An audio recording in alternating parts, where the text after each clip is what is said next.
Welcome to Folio, an actual play podcast about solo and epistolary TTRPGs.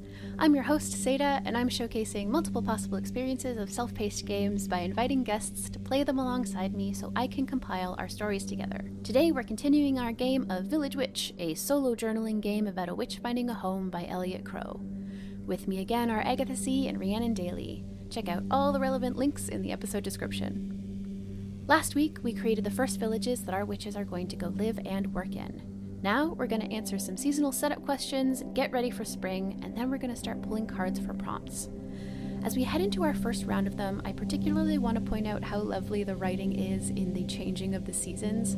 There's an ever-present sort of gentle wistfulness, and the questions are very evocative and flavorful, all in a very short package.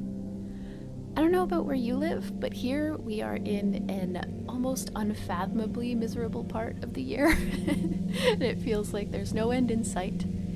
And it might not be in sight, but that doesn't mean it doesn't exist. So if you can, join me in trying to let this remind you of better, brighter, longer days to come at some point. Okay. Getting started on spring now. It's spring. Spring is in the air. The winds of winter are fading, and birds and plants speak of new life on the way. You set out to your first village and are led to your new house. After walking through the house and taking in your surroundings, you perform a dwelling ritual.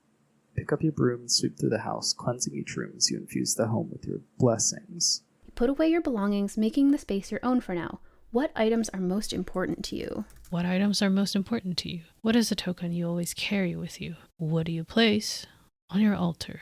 Again, the text has a lot of setting that the lore that I created goes against. So I'm going to pick and choose what I want to use for my story. So the winds of winter are fading, and the birds and plants speak of new life on the way. That is not necessarily the case here, because we are, I think, still in dry season. This is kind of like the in-between time between the dry and the wet season, but there's not that big of a difference, because even during dry season, it would still rain. It just rains less. It doesn't rain every day. So maybe it's starting to get a little more frequent now, is what it feels like. After walking through the house and smelling that familiar wet mud scent, and also just, I think, like, it smells very strongly in this village, of just like all of the mud that's around, and then also all of the plants that are growing everywhere. And then there are some flowers that are blooming, and they often have very strong and like pungent scents as well. So I think all of this is kind of wafting through the house as Ginkgo walks through. And she does do a dwelling ritual. She takes salt or rice. I think she does salt because, well, actually, both of those things are very, very expensive. So I think she will take a specific kind of herb. I don't know what it is. So it's kind of like burning sage, but not the same, obviously, because very different cultures. But she will go and wave it for each room that she goes into, which is basically 2 rooms, I think. So the kitchen area would be outdoors, basically, kind of like in the back. And then inside there's like a living space. And then there is kind of like a public-ish space. So the living space is basically where you would sleep, and then where you would have your store your materials, things like that. And then the public space is where you would eat, and where you would treat anyone who's coming in. Though a lot of times she might also just do that outside of her house, which is on stilts, but there's like, I'm going to say like an outdoor kind of like platform just in front of the house. So people could also just come and like request her presence there. I think there's a lot of indoor, outdoor living in this village because of the weather. Like you don't need to, be inside to get away from the cold, that kind of thing. So yeah, she waves the plant or the dried herb in the indoor spaces, and then she also then waves it in the doorway as kind of like the last rite, and then she hangs the sprig of herbs in the doorway to kind of signify her occupation. It's also kind of like an offering to the space, to the spirit of the place. Put away your belongings, making the space for your own now. What items are most important to you? I think for her, the items most important to her are going to be, her sort of like, I almost want to call it a doctor's bag, but like her like healing supplies, right? The things that she needs to keep on hand in case of an emergency. So like those and just regular tools for gardening, right? Those are the things that she unpacks right away. I imagine that her sort of like personal items are kind of a little bit less importance and not really unpacked. She kind of still has a few bags that are just sitting in a corner. What items are most important to Ginkgo? I think those are her books. They are troves of knowledge and so are just generally very valuable. And being able to read them is important in this time when she is far from everyone else and the whole village would be looking to her, or one would assume, for her knowledge and for her understanding. It's good to feel like she has a support somewhere else, which is through her books. I'm sure there's more, but like, I think that something that gets like a place of honor, right, is like collection of thread.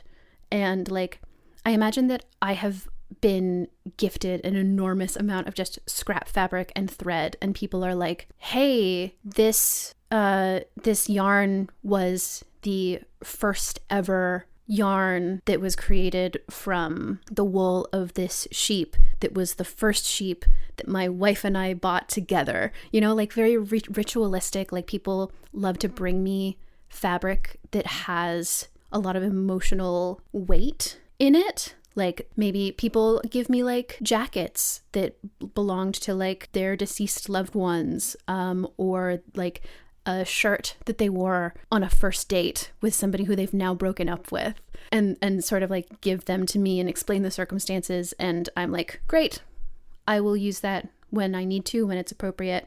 And also just little like, I'm picturing a lot of like beads, clay beads and stuff that I think I both have been like given and also just picked up along the way. And I like the idea that I've made a bunch of them too. Like there's almost, this isn't beads, this is buttons. The idea that I'm having is like, I have a bunch of buttons that almost have like, prefab charms on them. So if someone comes in a hurry and is like, oh my God, I have a date tonight and I am so scared, I'm like, don't worry about it. I can like put a button on their shirt that like gives them more confidence or like calms them down kind of thing. And so, yeah, I have this like collection of fabrics and yarn and thread and accessories and beads and buttons that I've amassed that have like magic and feeling in them. And that is sort of like one of my top priorities. I think probably just like pictures of home, right? Like I still have a connection to the place that I'm from. And so it's pictures, and they're like, I think to sort of lean into the maker magic of it, it's like collages, right? Like I have collages made by people who I care about that like carry significance to us. What is a token that she always carries with her? It is actually a jade pendant that you can hang on your belt. And she doesn't hang it on her belt, but she does keep it on her person at all times. And this is not a part of the marriage, like the betrothal gifts that her betrothed was supposed to give her. It was more like a private gift, and she also gave him something as well. So she was supposed to have returned this when the marriage didn't happen, but she didn't. She couldn't bring herself to do it, and now she can't wear it either, because that's like all of these things have certain significance, and she doesn't want people to ask her questions or make assumptions, and that's what she tells herself. But she always has it, and then I think sometimes out of habit, she would just touch it when she's feeling unsure or stressed. Let's see, what's a token you always carry with you?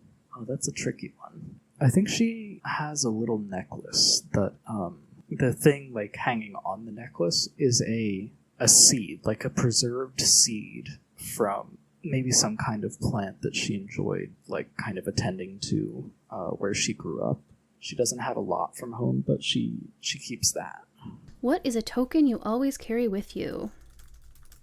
So, like, I'm going first in sort of a sewing kit direction, right? Like a little bag of emergency stuff. I'm trying to think if there's something like more personal that I'm interested in defining here. There's something that I'm angling towards that I can't quite get, so I'll talk through it out loud.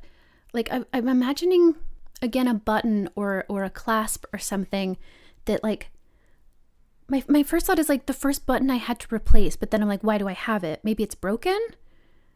Yeah, I think I'll figure out how to define it better, but I have my, like, emergency sewing kit that I do just always have, you know, in my little pouches and whatever, and I have a spare button that I am, like, for some reason that I will discover, I'm sure, like, one day I will find the thing that needs this button. I haven't found it yet.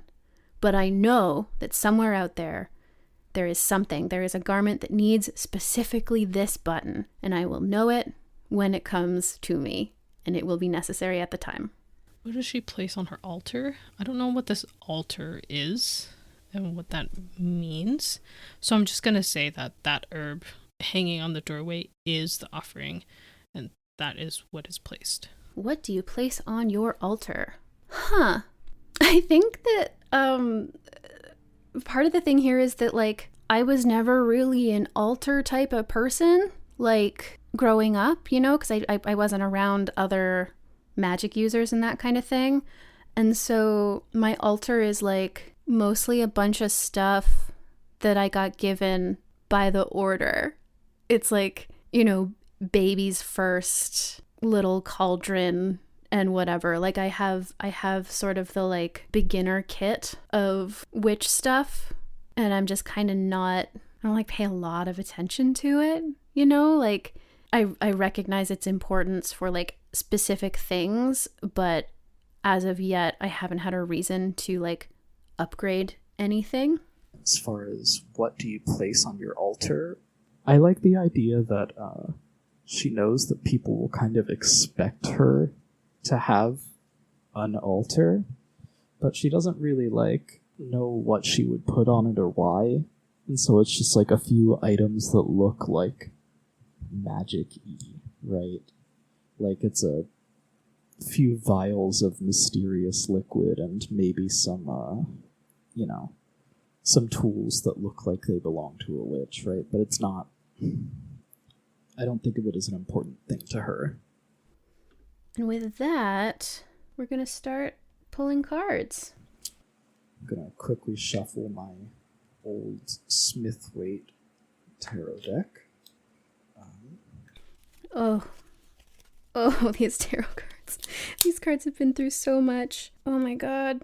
They actually might be a little bit dead. I am so sorry, buddies. You've lived such a life. Let's try and get some of these unstuck from each other. Ooh. Are you mad at me? Oh my god. Yeah, I'm gonna need a new deck. These are...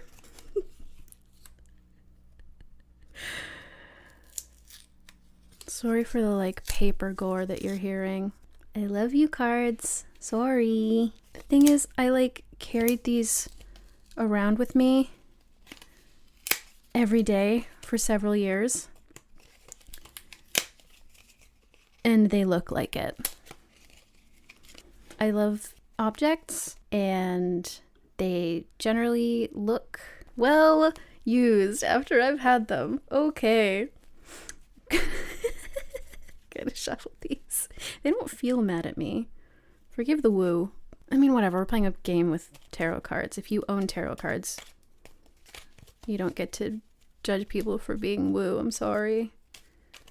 Well, that's not fair. I absolutely judge people for being woo. But, like, there's a certain amount of woo, you know, that is inherent to it. sort of an endearing level, just baseline of woo. I don't own any tarot cards, so I'll have to go with the regular playing cards. But there are some prompts that only exist in the major arcanas. So what I'm going to do is I'm going to use a dice roller, I guess, for that. Instead, I might do it just like once per season, maybe. I'm not really sure how the numbers work in terms of probability and if that maps up to how often a major arcana would be pulled normally in just a tarot deck. But yeah, I definitely want to engage with them because they look interesting. They're a bit more intense, I guess, is what it seems like. So I definitely want that. Right, so I have my deck of cards, and then the major arcanas are numbered from 0 to 21, as opposed to from 1 to 22. I don't know if this has something to do with tarot. Again, I don't know anything about it, but it's not as helpful if I want to roll dice to determine what major arcana prompt I'm going to use. So I'm going to renumber it in my head as 1 to 22 instead of 0 to 21. I'm going to Google roll D22. Rolladie.net has custom sides, like side numbers, so you can do 22. Great. Now that I have that set up, I'm going to play 3 cards, because that's probably how long spring is going to be. So we're going to be doing 12 cards in total, about 3 per season. and now it is spring, and I'm going to draw some cards. First card, the 3 of Swords. So the 3 of Swords is something that happens around the house, and it is someone comes to you in need of counsel. So the thing I like about this as my first draw is that it immediately makes me think that Duck is like, oh yes, okay, so people are going to have expectations of me that aren't just based in like doing material things. They are also going to assume that I have a certain amount of knowledge and general ability to help with life, which I love as sort of a starting point. So I think that my first thought was that they come for like a political thing, you know? It's something like that. It's like, you know, this is a house that a witch lived in. Maybe the artist was even a witch, like the artist who designed it, the architect. And so this village has had a witch, and they moved on for a reason I haven't defined yet. But it is clear that the mayor had a very specific relationship to this other witch, because the mayor shows up and is like, oh, thank goodness. I've just been a mess without, what's her face? My first thought was Hilda. I'm not very good at names off the top of my head. Still got my noun generator up. So, Honey. The previous witch's name was Honey. The mayor's like, I've been such a mess without Honey. I need you to predict something for me. And I think one of the things that this also is that like the mayor is asking Duck for something that is not possible. But it's very clear that Honey, the previous witch, was offering this service. Like there's a certain amount of prediction and omen reading and that kind of thing that can genuinely happen. But I think the mayor is like, I need you to tell the future to me. And Duck kind of like stares at the mayor for a second and is like wrestling internally with like, that isn't possible because there are many futures. Like, what do you mean the future? As if there's only one.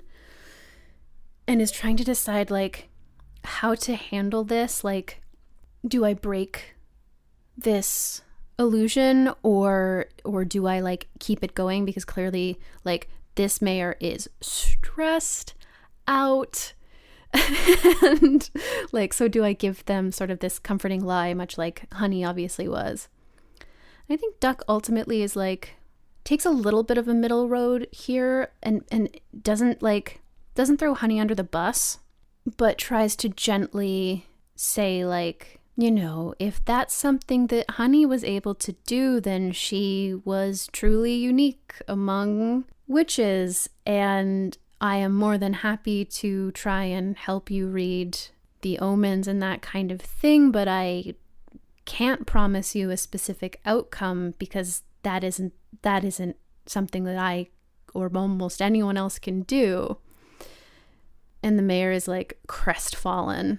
But I think that, like, you know, while we're talking, I'm like knitting, and I'm like, I kind of sigh. I'm listening to, like, the mayor is like stressed about this like meeting with a potential trade partner, and I'm knitting, and I, you know, luckily people are used to witches being a little kooky, so when I sort of put my hand out and ask for a few pieces of their hair, the mayor like hesitates for a second but then obliges. And I sort of privately think, like, I bet that Honey was asking for all sorts of shit just to make whatever she was doing seem a little more magical. And I like knit the mayor's hair into this little square that I'm making, and I tie it off as we're talking. And I'm like, listen, I can't tell you the future, but I've listened to, as you've explained the situation, and if you go to that meeting with this as a pocket square, it will make you better at listening to other people and truly understanding what they mean, so you will be able to negotiate more openly and honestly, and it will both be more difficult to lie to you, but also, more importantly, make it harder for you to misunderstand something because of your own agenda. Probably put a little bit more diplomatically, like Duck has had some amount of training, but that is the charm that I'm giving to the mayor. Like, you're gonna go negotiate with trade, and you seem like you're a little bit of a mess, so I'm giving you a little pocket square that will make you be able to understand the conversation you're having and have the same conversation as the people you're talking to, which will probably make it go better. I got the Page of Cups. Wild card. Choose any prompt from this suit. Oh, wow.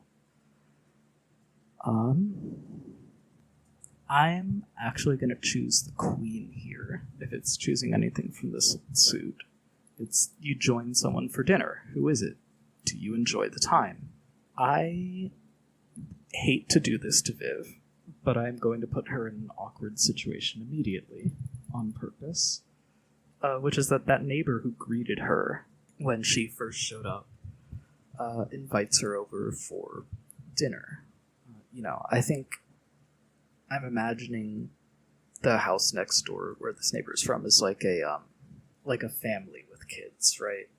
And so I'm imagining that they invite her over for dinner, and it's just a real uncomfortable time for her. She's simultaneously in this position of, like, being new in town and feeling kind of alienated, and also being in a weird position of semi-authority, and also, like, finding herself treated as a peer or more by adults instead of being treated as a kid. And she's just really not sure what to do with the situation, and comes off worrying that she was too standoffish, like having a difficult time talking to the adults, having a difficult time not being a kid anymore suddenly, right? Like being one of the adults in the room and not feeling like it. So yeah, I think she doesn't really manage to make a connection there. The first card I drew is a 2 of Hearts, which is Hearts is around the village. You somehow get injured. What happened, and how do you respond? That is so funny. That's the first thing that happens to Ginkgo as she's trying to establish herself in this village. I think what happens is that it's late at night when someone calls on Ginkgo, with an emergency. I think one of the village women is giving birth, and it might be just a bit too early. So it's kind of like an emergency. And, well, either way, it would have been an emergency. And they ask her to go, and she does. And she goes in their boat, but because it's so dark, and she is not used to the shape of the boats in this area, because where she's from, they're shaped just like they're just different. Like where you step in is different from the boats here. So because she's in such a rush and she knows that this is an emergency, she kind of habitually steps in the way that she would back in her home when they were heading out to take a look at patients. And that's when she misses the boat and she falls. I think she gets a cut on her leg, and also like there's like a weird bruising around it, but she just like disregards it. And I think there's like a moment of panic where people are like, "Oh my gosh, what happened? Oh, the village witch! The village witch is hurt." And this kind of village is it's not big, so it's like the kind of thing where when there's a commotion, like a lot of people will wake up and then try to figure out what's going on, and they're more willing to come and help, but they're also kind of all like curious, that kind of thing. So everyone is immediately like, "What happened?" And there's a lot of like a hubbub. But they get her back on the boat, and she is like, "I'm fine." And they all go to this woman's place where Ginkgo just like very roughly bandages her own leg, and then it's like, okay, let's focus on this childbirth. And I think the childbirth goes fine, but because Ginkgo kind of ignored her wound to deal with this, it is now festering. I don't know if this is too much or too little for one prompt, but Okay, let's see. Second card. I have drawn the Four of Pentacles. It's a festival day in the village. What sort of festival is it? What is your involvement? Let me see. If it's spring, let's say that it's... Oh god, spring in a swamp. And it's a festival. Oh, I think this is fun. I think it's an agricultural festival centered around like a hyper-specific local crop that she doesn't understand the growing cycle. She doesn't understand the cultural significance of it, right? Like it's something that maybe grows in the water the way that like, God, I don't know, like cranberries or lotuses or whatever are very much grown like in water, right? I guess cranberries kind of aren't that. They flood the field, and that's why it's a bog. Still, you get the idea. Just something really specific that is not... I keep putting her in situations where she feels like such an outsider, but I think it is like a very a hyper-local thing. And her involvement, I think it's actually one of like being sort of enthusiastically learning about it, right?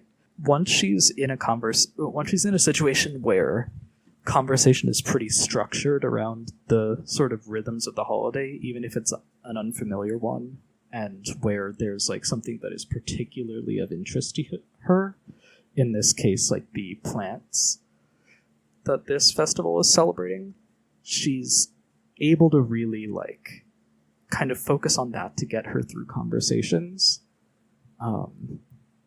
And she ends up being able to tolerate being kind of a curiosity as she is letting people teach her things about the role of this festival and the role of this like very specific local plant in the sort of cycle of holidays around here and in the ecosystem and things like that.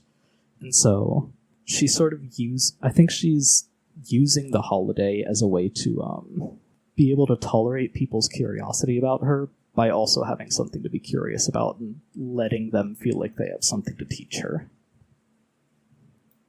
I think that's more or less how it goes here. Next card is Justice. So Justice is, you find relief from a situation where you've been treated badly, whether recently or in the past.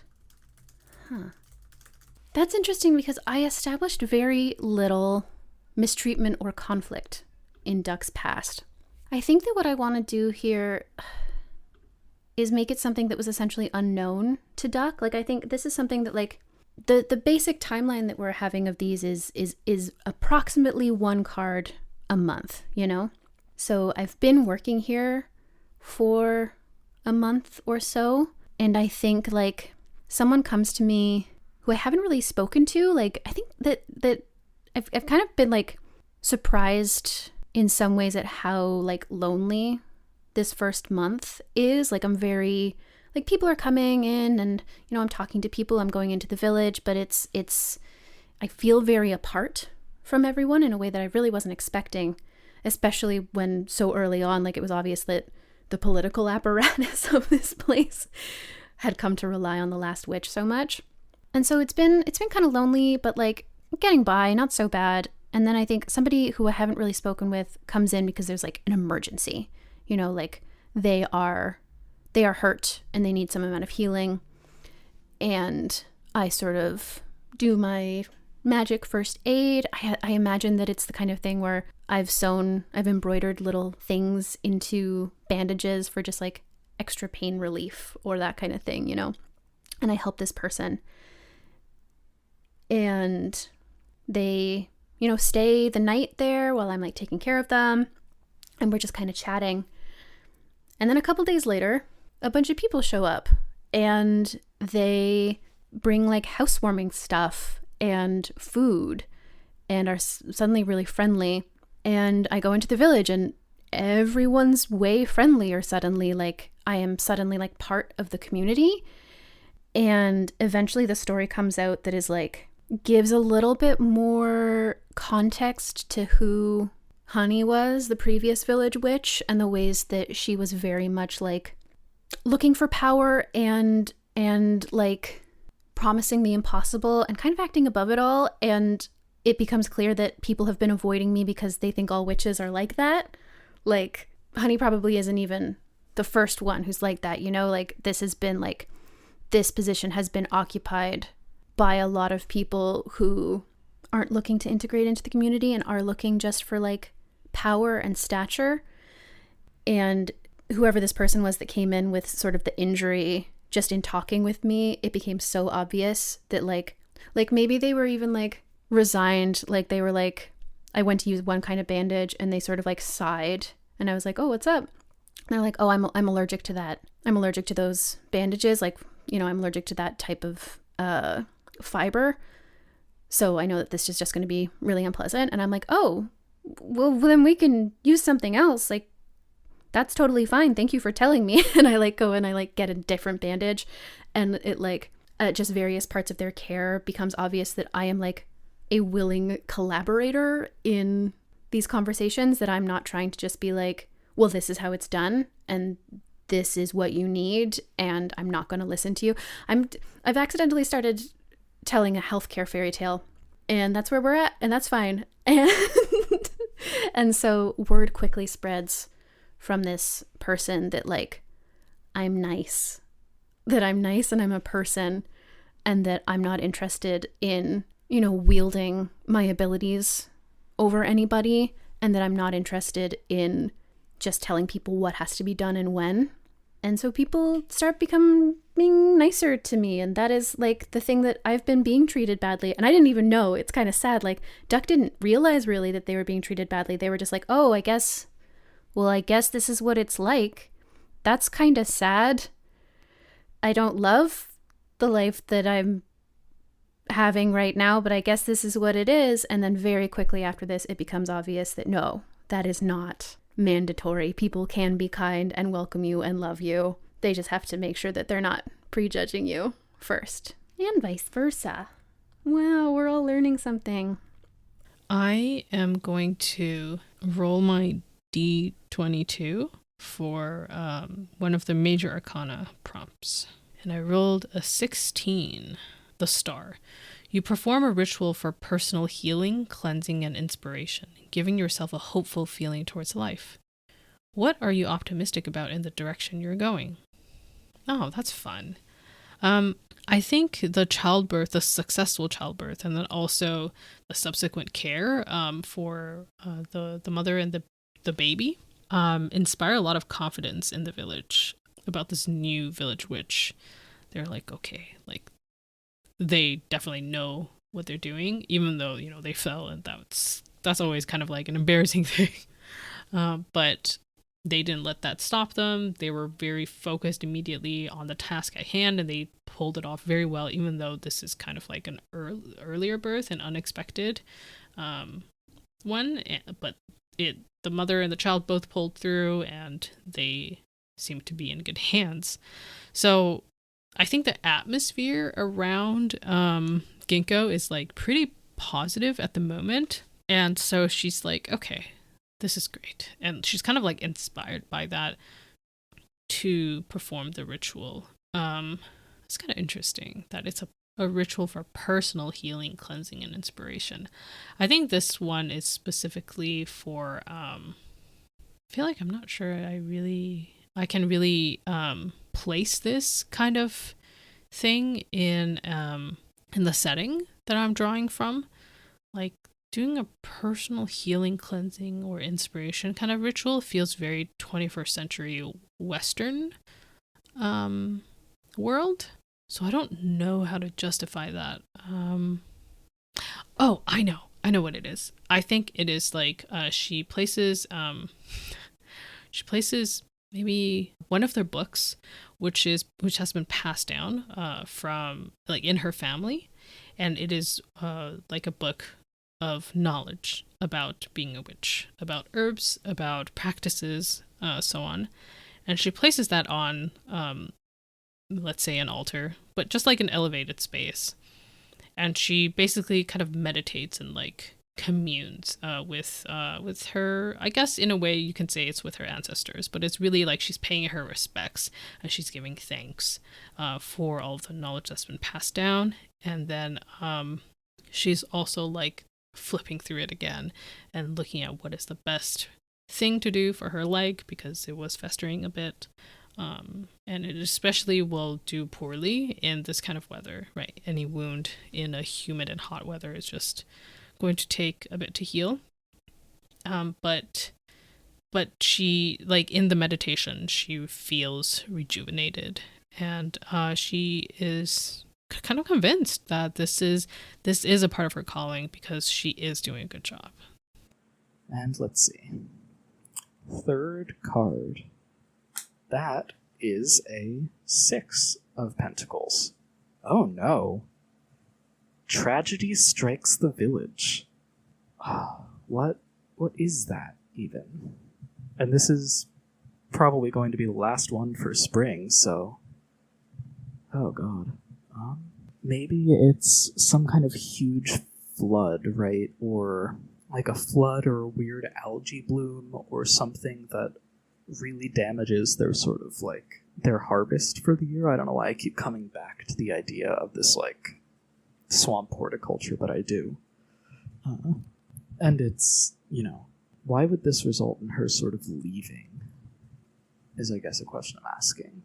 And maybe it's that like there's this really big damage to the ecosystem here, and people are asking her to, she feels obligated to help with it, but it's actually not her specialty, weirdly enough. She knows a lot about plants, but not in a way that helps with something like this. You would need somebody who like sort of specializes in plant-based magic to help deal with this kind of disaster. And so I think she kind of winds up feeling kind of dejected about it, right? And then just, sending a letter to, the like order that sent her out here saying, hey, send somebody else who knows what to do with this problem. And I think she moves on without really having made much of a connection. And then I'm going to pull another card. Another hearts. This is 6 of hearts. So this is again around the village. You find a nearby cave. What do you find inside? That's a good question. Yeah, I'm gonna say that there's kind of like a grotto area that is not too far from the village. I think a lot of the young people in the village like to go and fish there. And one day Peony invites Ginkgo to come along with them. And it's kind of an interesting thing where a lot of the communication between the village elder and Ginkgo has been through Peony. And it's kind of like this thing where it's like technically Ginkgo is at the same social level as the village elder, but because the village elder is so much older, it's like there's like a pride thing going on and a face thing where she doesn't want to kind of give up that the face of being older and having that social status. So instead, she's sending her child to kind of do the communicating and do the socializing, that kind of stuff. I think Ginkgo is aware that this is happening. She gets the sense of what this is, but I don't think she has really thought about like what she should do about it, or like how to kind of either alleviate the situation or turn it to her advantage. She hasn't really thought about any of that. She's just kind of like, oh yeah, this is kind of weird, but I kind of see why it's happening and I'm not going to do anything about it, is the situation. Anyway, back to this grotto and the fishing that a lot of the young people are doing. I think the young people are like kind of reverent of Ginkgo, but they're also kind of like they don't necessarily know how to handle interacting with her because she is so important. She's the village witch sent by the school of witches, and so they need to pay her respect, but she's also the same age as them, so it's kind of like how do we interact with that? Ginkgo has taken a kind of like a I am kind of distant, but I am also willing to partake in activities sort of approach. So it's like they don't feel like they can joke around with her the way that they can comfortably joke around with each other, but they're also like not too intimidated by her. So she goes, and everyone is just kind of free to like look around, and then Peony's like, oh, do you want to fish, or what would you like to do? And she's like, maybe I want to look around and see if there are any herbs that I can gather, or if there's any materials, because in these kind of traditional medicine, it's not just plants that get used. So she's also kind of like looking for specific kind of maybe like crustaceans that she can find in this grotto. So yeah, she's looking around, and she sees this like gaping cave, and I think when she sees it, that's when Peony also reappears behind her and just asks like, oh, this cave, like I don't really remember seeing it, but there's a lot around here. Do you want to go look together? Ginkgo says yes. So they go inside together, and I think what they find is a lingzhi. I don't know what this is called in English. I suppose I can look it up, but it's basically some kind of like a fungi, some kind of mushroom thing that is very expensive and also is said to have a lot of health benefits, like the kind of thing that you would like gift old people as like a very expensive gift to like pay respects, that kind of thing. Also known as reishi or ganoderma lingzhi, or ganoderma. It's a polypore fungus native to East Asia. Okay. Anyway, yeah. So that's what they find, and it's pretty impressive. And there's only one is the thing. Like these are not common, and I think for a moment, Ginkgo wants to keep it for herself, but then she realizes that would really sour the relationship with everyone else in this village. So she offers to split it with Peony. And Peony's like, oh, no, I can't. And then then Ginkgo's like, no, I insist. And then with that, they do split it. And then the village elder invites Ginkgo over for dinner for the first time. And that's kind of when they have their first conversation over the dinner table. It's like very awkward, but it happened. And that's also kind of like a signal to the rest of the village. So, probably our last card of spring. Does reversing mean anything in this game? No, I don't think it does. So, I drew the Queen of Wands. So, the Queen of Wands is yet again around the house. An animal is outside your door. What is it and how do you respond? Well, this is perfect. It's that meerkat that doesn't like me. And I think what I've realized through the narrative we've built so far in spring is that the meerkat, it's true that I'm not the most natural animal communicator. And I think it quickly becomes obvious that, you know, what we've learned here is that isn't why the meerkat doesn't like me.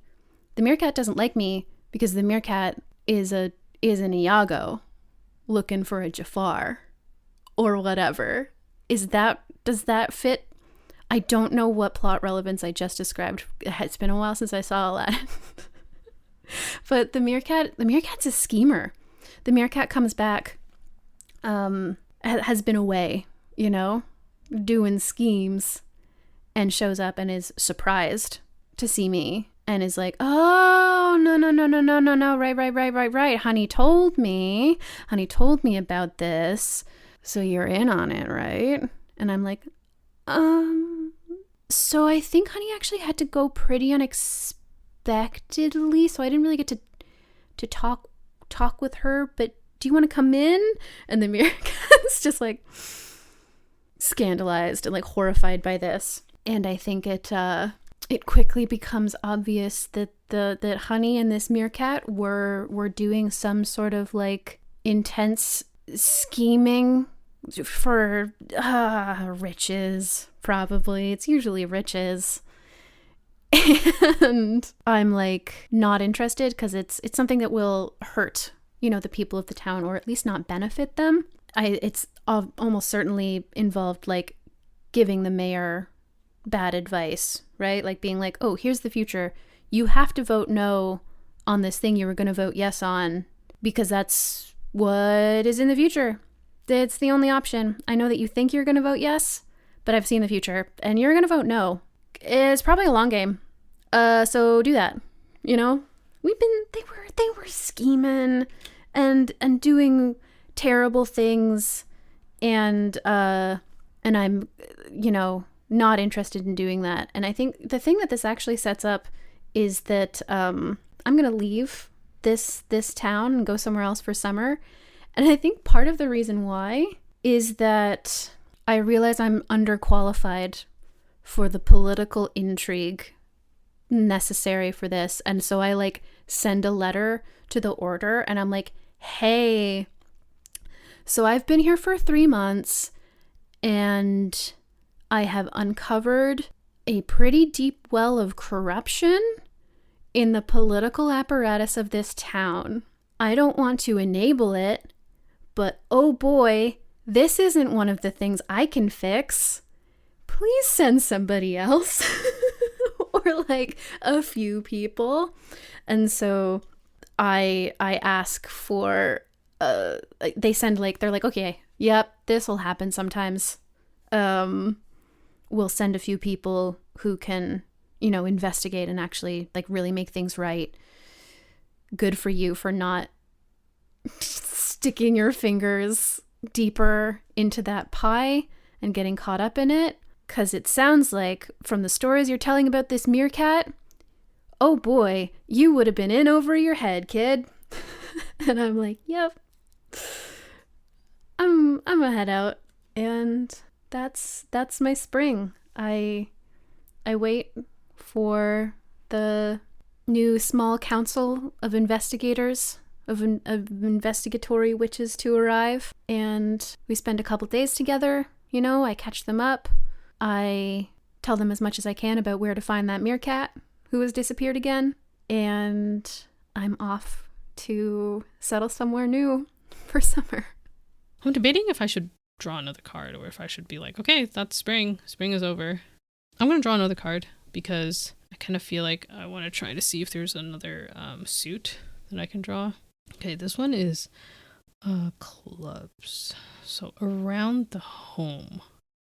It's a 5 of clubs. Write a letter. Who is it for and what do you want to tell them? Oh boy.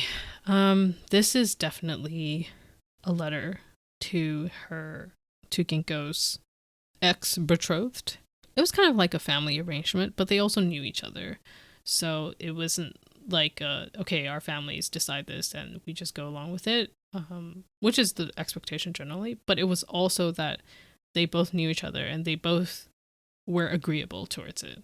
So I think what happened was that her ex-betrothed was offered an opportunity within the city as some kind of like a witch-like position as well.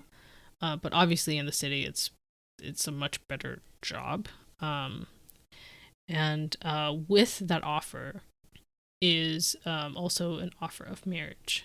I think whoever offered it, they were aware of this betrothal, but they're like way higher station than either of these two, either Ginkgo or her ex, basically.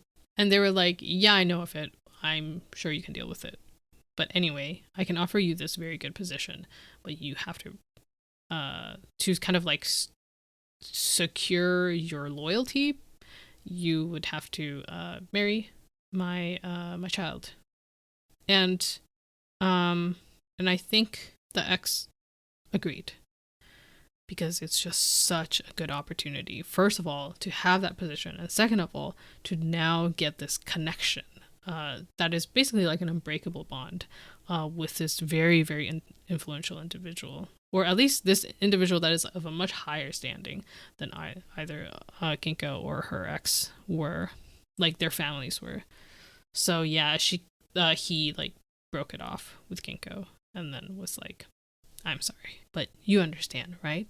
And so in this letter, Ginkgo, she talks about how this place is very similar to the city that they grew up in terms of their climate. And then she talks about her success as a village witch in delivering the baby and also dealing with various people's ailments, and also in terms of like cleansing locations and houses. And then she talks about the Lingzhi that she found.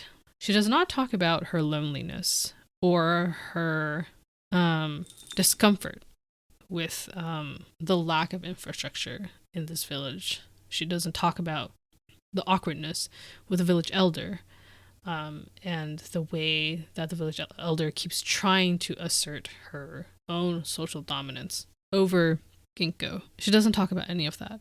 Instead, she ends the letter with a reference to Peony and how beautiful and vivacious and funny she is, and how much Ginkgo feels like she has found her calling. And she sends that letter off and immediately regrets it. And that ends spring for Ginkgo. This has been Folio, an actual play podcast about solo and epistolary TTRPGs. To find where you can find the show, check out foliopod.card.co. You can find Agatha at Mighty Shrimp on Blue Sky or Mighty Shrimp with 2 Ys on Twitter. You can find Rhiannon at CNIDARIAA on Twitter and find her work at cyphozoan.itch.io. You can find me at Peseta Chips on social media generally, and check out my other work at gaygothvibes.online. Next week, Agatha and Rhea and I will continue our game of Village Witch by Elliot Crow, linked, of course, in the show notes. Thanks so much for listening, and take care out there.